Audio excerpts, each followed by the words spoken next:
Pessoal, é com grande satisfação que hoje nós recebemos aqui em casa a psicóloga Ariana Fidelis para um bate-papo sobre como é o diagnóstico do TDAH em adultos. Olha só. Bem-vinda, Ariana, seja bem-vinda. Muito obrigada. Tudo bem, querida? Maravilhosa, como sempre.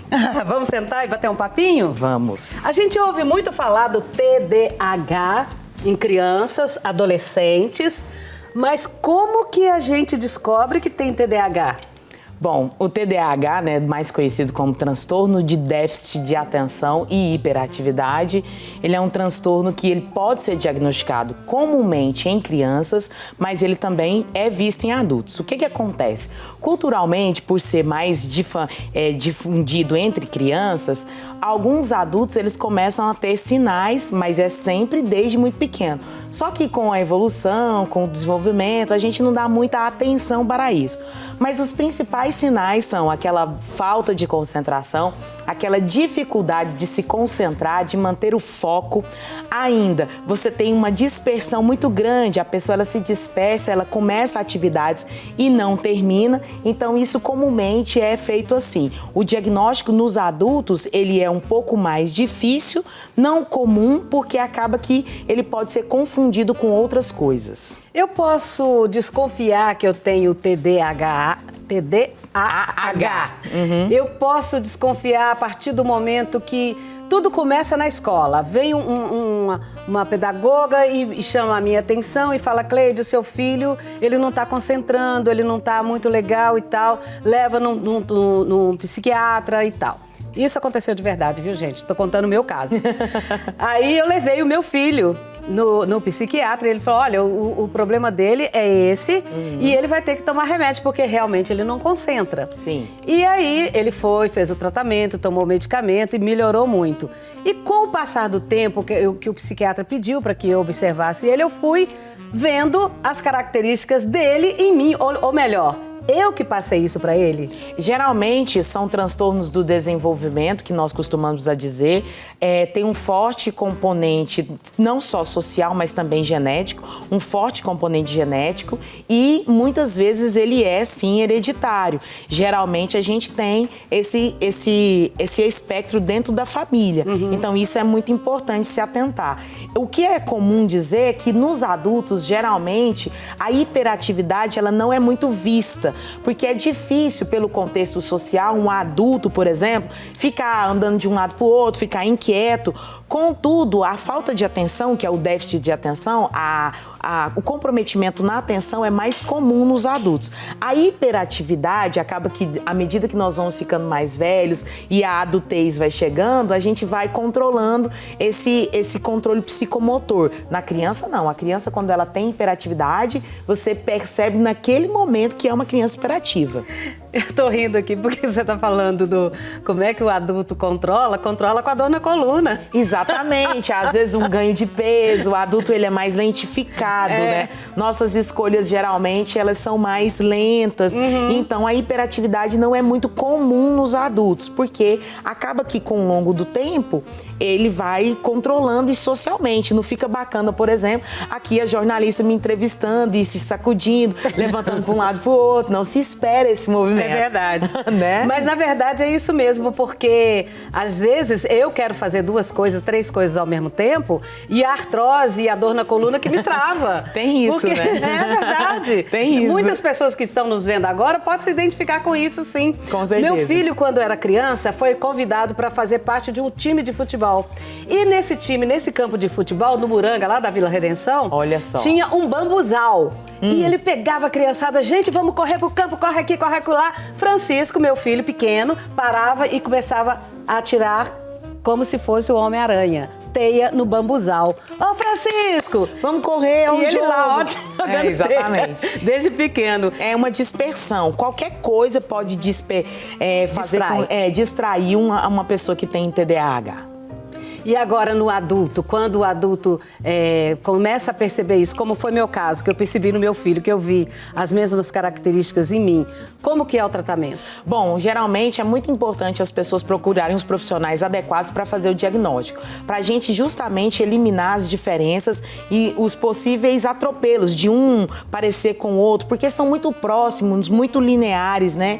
Então é uma dificuldade fazer esse diagnóstico, então é importante procurar um profissional. A gente sempre indica um neuropsicólogo, um neuropediatra, né? Para que a gente possa fazer essa avaliação, porque é uma avaliação em conjunto entre o médico e o psicólogo. Então o médico, ele vai lá, ele faz o levantamento dos sinais e sintomas e o psicólogo, através de aplicação de uma avaliação psicológica, ele vai traçar ali o perfil e a média dos índices, né? Dos índices de quanto aquele indivíduo tem e qual o grau que é de comprometimento da atenção concentrada, memória, inteligência e tantas outras baterias de testes que compõem essa avaliação psicológica, fazem com que a pessoa tenha essa possibilidade de ter o diagnóstico fechado. O tratamento consiste em, muitas vezes, uma intervenção medicamentosa e a psicoterapia. Por quê? Porque a pessoa, através da psicoterapia, ela vai compreender como que é o comportamento dela e ela vai se psicoeducar nas suas sensações, emoções,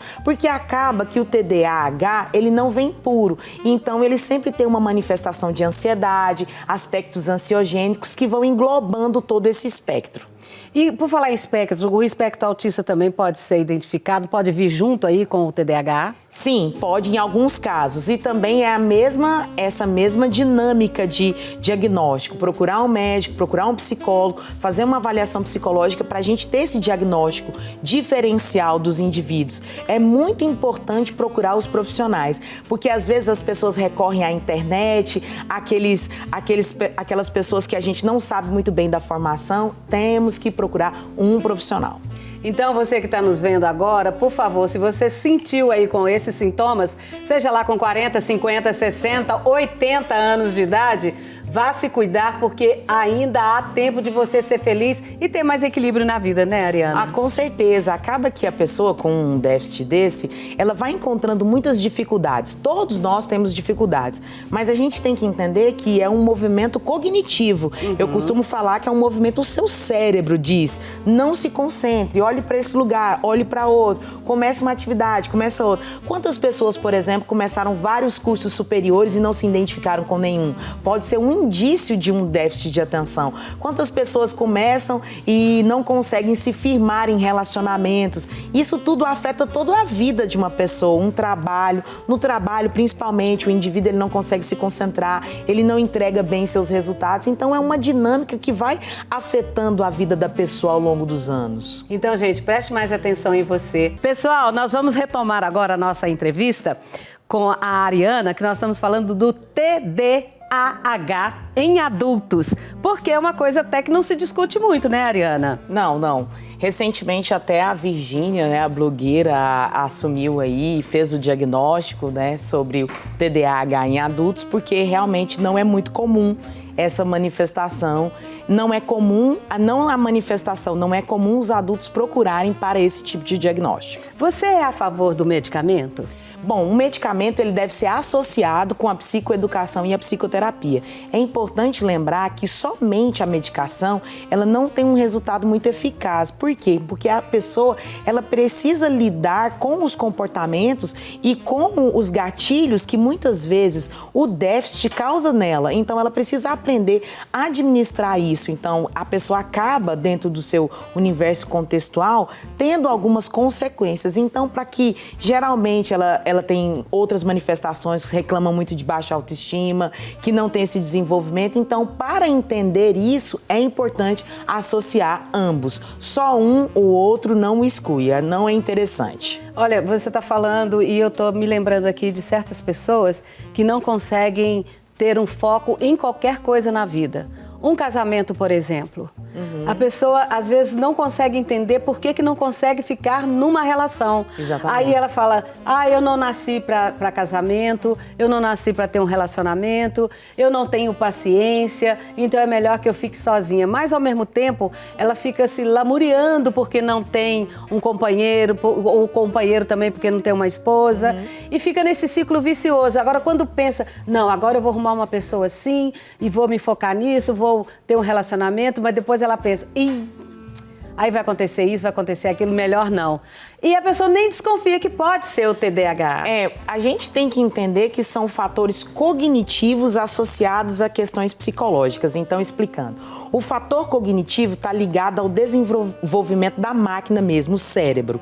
Então, as suas sinapses, o jeito que o seu cérebro dá o comando é diferenciado. Então, o TDAH, ele se manifesta na sua sinapse cognitiva. Então, o jeito que o seu cérebro processa as informações. Então, ele mesmo faz você desfocar.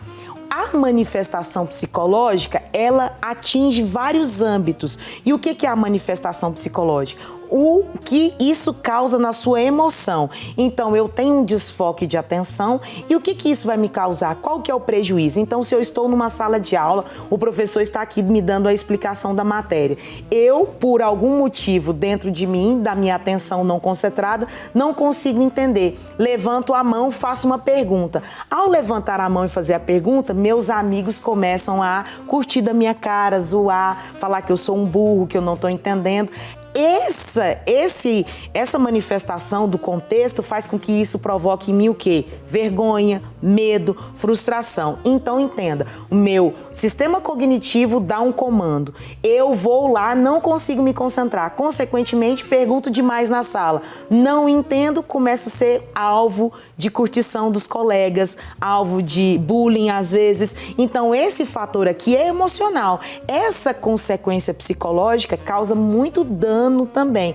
Então, por isso que a gente está pensando na associação do medicamento, que vai fazer com que você concentre, e a psicoterapia para você lidar com esse contexto emocional e social que as consequências do TDAH pode atingir. Menina, isso pode ser motivo de evasão escolar, né? Totalmente, porque a pessoa vai começar, ela não entende que aquilo está acontecendo com ela, talvez você carregou isso por uma vida inteira e não sabe, você tinha sempre que se esforçar muito para entender, para compreender, para estudar. Ele não grava, né? A mãe não fala assim, esse menino não grava nada, esse menino não aprende nada, então pode ser uma manifestação.